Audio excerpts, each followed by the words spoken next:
ଯିଏ କର୍ମ କରନ୍ତି ନାହିଁ ବା କର୍ମ କରିବା ସମୟରେ ପରିମାଣ ବିଷୟରେ ଚିନ୍ତା କରନ୍ତି ସେମାନେ କେବେ ନିଜର ଲକ୍ଷ୍ୟସ୍ଥଳରେ ପହଞ୍ଚି ପାରନ୍ତି ନାହିଁ।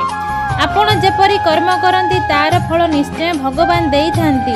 ସେଥିପାଇଁ ଆମକୁ ବିନା କୌଣସି ଫଳର ଆଶାରେ କର୍ମ ଜାରି ରଖିବାକୁ ପଡ଼ିବ।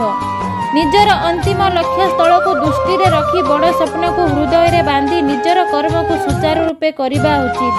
ଯଦି ପରିମାଣ ବିଷୟରେ ଆଗରୁ ହିଁ ଚିନ୍ତା କରିବା ତେବେ କର୍ମ ଠିକ୍ ସେ କରିପାରିବା ନାହିଁ ଏବଂ ଯଦି ହାରିଯାଏ ତେବେ ଦୁଃଖ ଏବଂ ଜ୍ଞାନୀ ଅନୁଭବ ହୋଇଥାଏ। ଇନ୍ଦ୍ରିୟଙ୍କୁ ସଂଯମ କରିବା ମଧ୍ୟ ଗୋଟିଏ ଯୋଗାଭ୍ୟାସ ହୋଇଥାଏ। ଇନ୍ଦ୍ରିୟର ସଂଯମ ହେବା ଦ୍ୱାରା ମଣିଷ ପ୍ରତ୍ୟେକ କାର୍ଯ୍ୟକୁ ଏକାଗ୍ରତା ସହ ତୁଲାଇ ପାରିଥାଏ। ମଣିଷର ଗୋଟିଏ ଦୁର୍ଗୁଣ ସୁଖ ବେଳେ ଉତ୍କଣ୍ଠିତ ଏବଂ ଦୁଃଖ ବେଳେ ଭାବୁକ ହୋଇଥାଏ।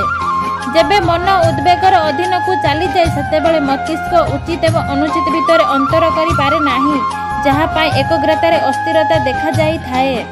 କିନ୍ତୁ ଯଦି ଇନ୍ଦ୍ରିୟ ଉପରେ ବିଜୟ ପ୍ରାପ୍ତି କରିନେବା ତେବେ ଆମେ ପ୍ରତ୍ୟେକ କାର୍ଯ୍ୟକୁ ଏକାଗ୍ରତା ଏବଂ ଦମ୍ଭର ସହ ତୁଲାଇ ପାରିବା।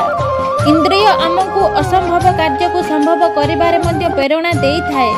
ଯଦି ଥରେ ଇନ୍ଦ୍ରିୟ ଉପରେ ଆମେ ବିଜୟ ପାଇଥାଏ ତେବେ ଆମେ କାମନା, କ୍ରୋଧ, ଲୋଭ, ଅହଙ୍କାର ଏବଂ ସମସ୍ତ ମାନସିକ ବିକାରରୁ ନିଜକୁ ମୁକ୍ତ କରିପାରିବା। ମଣିଷ ଯେପରି ଜାତି ଏବଂ ଧର୍ମ ଭିତରେ ପାର୍ଥକ୍ୟ କରି ମଣିଷଠାରୁ ମଣିଷକୁ ଅଲଗା କରିଦେଇଛି, ସେହିପରି ମଣିଷ ଭଗବାନଙ୍କର ଅଲଗା ରୂପ ଦେଖି ଭଗବାନଙ୍କୁ ସମସ୍ତଙ୍କ ପାଇଁ ଅଲଗା ଅଲଗା କରିଦେଇଛି।